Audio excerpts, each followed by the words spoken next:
là vous me voyez démonter très rapidement le pare-choc. Bon, il est tenu par le minimum pour pouvoir le bouger et le remettre. Je viens de retirer le phare pareil, très facilement. Je vous montre ce qui m'intéresse là, c'est que la pompe de suspension, quand elle fonctionne, elle fait un bruit, on entend bien le... Alors je vais le décrire peut-être que je me trompe, mais le bruit des charbons qui passent sur le collecteur. Donc ce qui m'intéresse, c'est de démonter cette partie-là. Pour ça, je vais virer la prise là. Donc ça, c'est quand vous mettez, en gros, quand la grosse est branchée et que vous mettez 12 volts ici, qui sort du calculateur, la pompe démarre. Elle démarre, bien sûr, si ce relais fonctionne. Alors peut-être que c'est même cette pompe-là, enfin ce relais-là qui tombe, j'en sais rien. Bon bref, vous avez 12 volts là, ça ne marche pas, vous mettez 12 volts là, ça va démarrer. Voilà. Si vous faites sur une table avec une batterie, 12 volts ici, 12 volts là, juste un fil plus 12, ça part. Je veux pas sortir le réservoir, donc je passe par le phare. J'ai deux vis un peu chiantes à enlever, une par là et une par là. C'est du 7. Donc il va falloir que j'aille passer mes petites vis. Bon, en tout cas voilà, prise électrique ici que je vais retirer. Voilà, première. La deuxième, c'est une prise avec un verrou si je me rappelle pas. Bon, moi je fais ça tranquillement.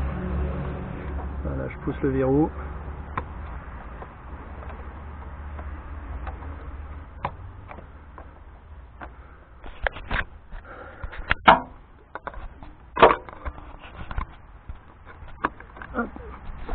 Et voilà ma prise qui est sortie.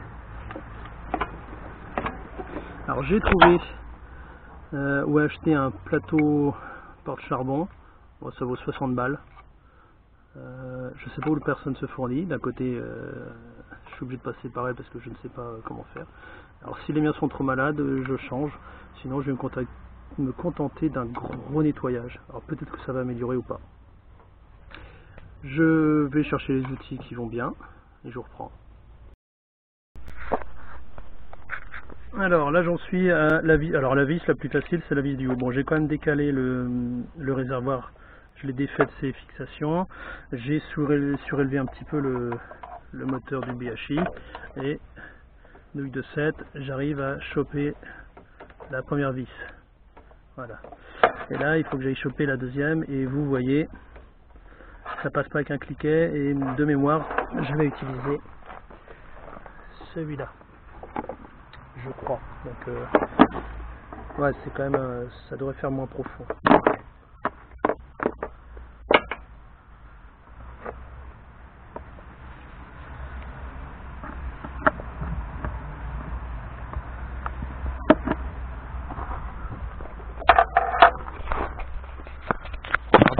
Je sais que je me tracasse. Enfin, je me tracasse. Je m'embête parce que je ne veux pas revidanger et pourtant je sais faire. Bon, je crois que je vais lâcher la caméra. Ah si, ça y est, je crois que j'ai pris dessus. Ouais, bon, ça prend. Je vais pousser avec ma deuxième main. Là vous voyez rien et puis moi j'avance à rien. Je redeviens gaucher et ça ira mieux. Alors j'arrive enfin à dévisser avec un mini cliquet, donc tout petit format. Et il passe beaucoup mieux que l'autre. Alors je ne vais pas avoir grand chose, il y a ma main qui est devant, mais voilà. Ça recule. Bon, je vais continuer, je pense que j'en ai encore pour 10 minutes pour me bagarrer avec ces deux vis. Et puis je vous montre l'extraction de la plaque. Donc voilà, une petite vue sur, alors, je ne sais pas si vous voyez les vis, mais maintenant je peux les bouger à la main. Voilà, la première a bien reculé, la deuxième aussi, voilà. Une vis, deux vis. Alors, elles ne s'enlèvent pas, mais elles ont vraiment reculé. Bon. Alors je sais plus si ça comment c'est fixé, maintenant il faut que je vois pour décoller le porte-charbon. Je vais y aller au tournevis doucement.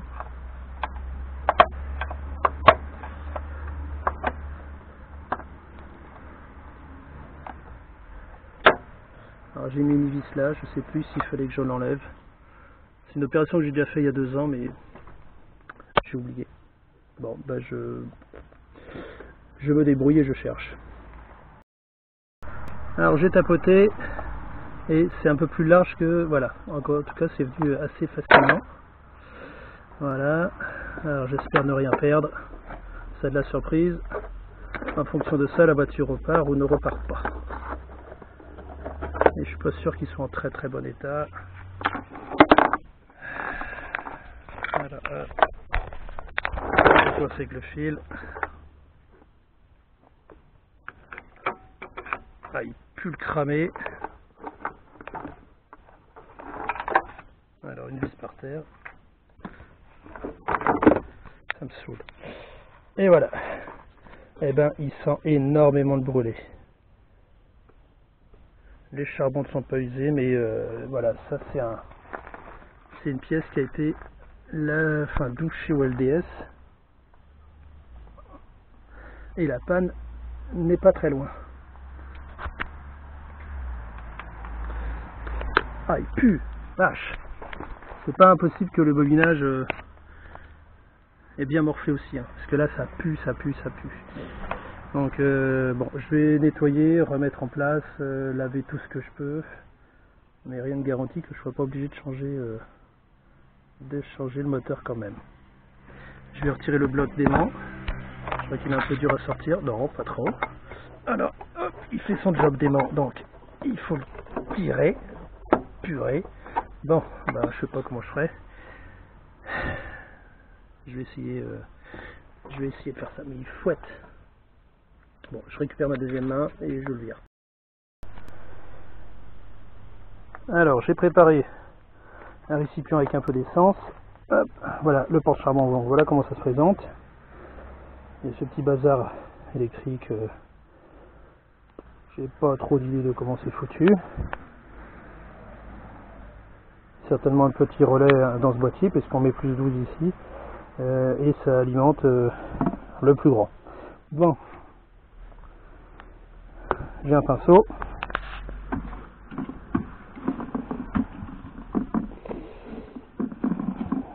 Je suis en train de me dire que je pouvais très bien déboîter les deux. C'est ce que je vais faire. Bon, finalement, je me casse pas la tête. Je l'ai juste séparé. Voilà. J'ai fait un petit bain à l'essence. Je ferai un petit nettoyage en dégraissant. Voilà. En nettoyant pour frein.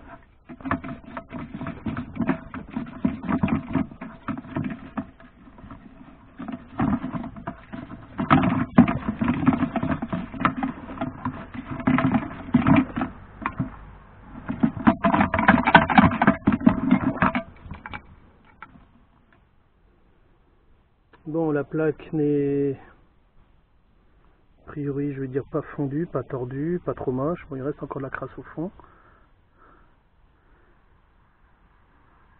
Je vais décrasser ça et je vous montre le résultat.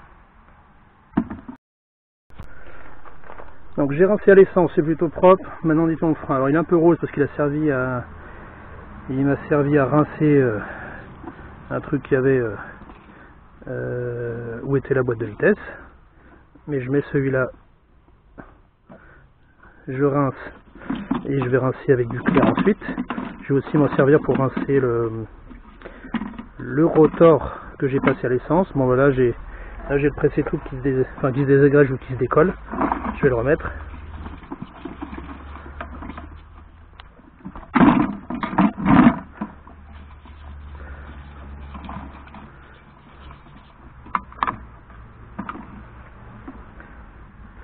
Donc c'est encore un peu noirci le produit. Alors faut que ça tienne. Merde, j'ai embarqué les vis.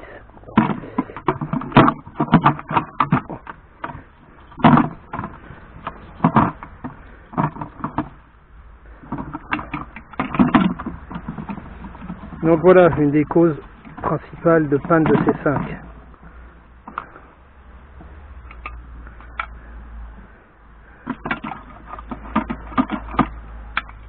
restait de la poussière de charbon. Hop.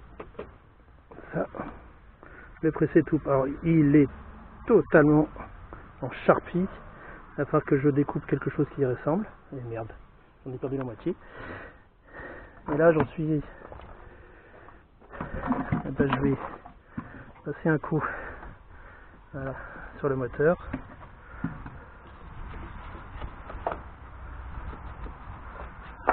Dessous aussi.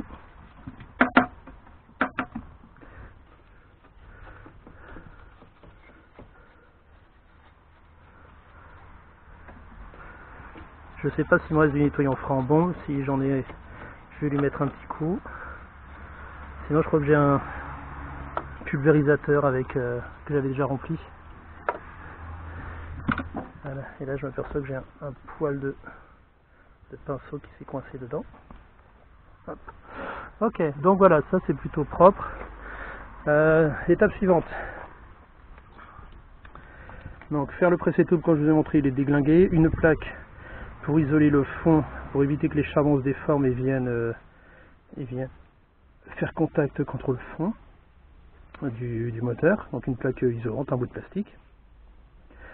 Bah, voilà, en tout cas ce porte-balai m'a l'air d'être nickel, j'ai pas besoin de le changer. Hop, sortir les vis.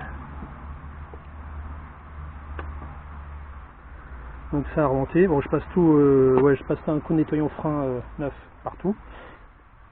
Je vais faire ma petite découpe, graisser le fond là où se pose, enfin le palier, voilà, le palier lisse, je vais le graisser. Et puis je remonte ça. De toute façon, il n'y a rien de secret, hein. Vous avez vu comment j'ai enlevé. Alors petite astuce, ça c'est le côté, voilà, côté pompe, côté plaque de charbon. Voilà, il y a une différence, les éléments ne sont pas placés au même endroit. Mais c'est la seule subtilité que je vois. Je fais ça, je vous reprends à la fin. Alors voilà le porte-balai super propre. Là j'ai enfoncé une douille pour écarter les charbons et pouvoir le glisser sur le collecteur. Alors je vais mettre une petite touche de graisse dans le fond. Alors, j'espère que je la mets dedans et pas à côté.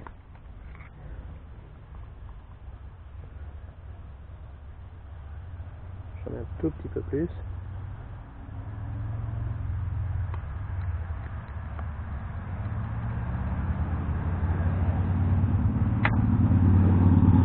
Voilà, vous voyez pas, ça sent bien. Donc la douille, voilà, la douille traverse. Et avec ça, je vais l'enquiller sur le rotor. Opération qui est un peu délicate. Hop. Alors, je vois à proximité mais vous voyez rien. Hop, je descends. Hop. Il y a plein de autres. Hein. Un peu trop bas encore. Un peu trop haut, pardon. Voilà. Bon, de toute façon, après je vais être devant, donc je suis même pas sûr que vous voyez quelque chose. Et bien, il me reste quand même à mettre l'aimant. C'est bien de mettre le porte-balai. Donc l'aimant, et comme je vous disais tout à l'heure, ici il y a plus d'espace. Et c'est là où ça se glisse. Alors, ils sont pas décollés, ils sont pas cassés. C'est encore un peu gras pour certains. J'ai l'impression que le gras a suinté. Donc pour le mettre, je le mets de travers. Là il y a un trou. Alors je vous montre. Il y a un trou, je le mets vers le bas. Des fois je me dis que ce serait bien de mettre un deuxième voire un troisième trou, je sais pas où, et puis d'injecter du nettoyant frein dedans, mais bon. Je l'ai pas fait. Voilà, le trou est vers le bas. Aïe. Et ben voilà, c'est emboîté. Donc, est-ce qu'il y a des ergots? Oui, il y a un petit ergot ici. Comme ça, ça se casse pas de travers. Alors, opération sympa, glisser ce merdier. Ouais, merdier, ça va être le nom. Je suis mal barré. Je suis mal barré parce que là je pourrais rien faire. Je coupe et j'inverse la douille. J'ai changé de douille. J'en ai mis une un peu plus petite. Alors j'espère que ça va passer aussi.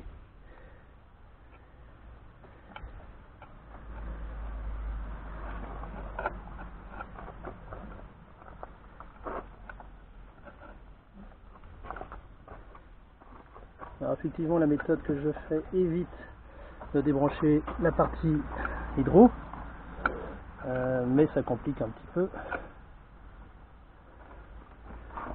l'opération.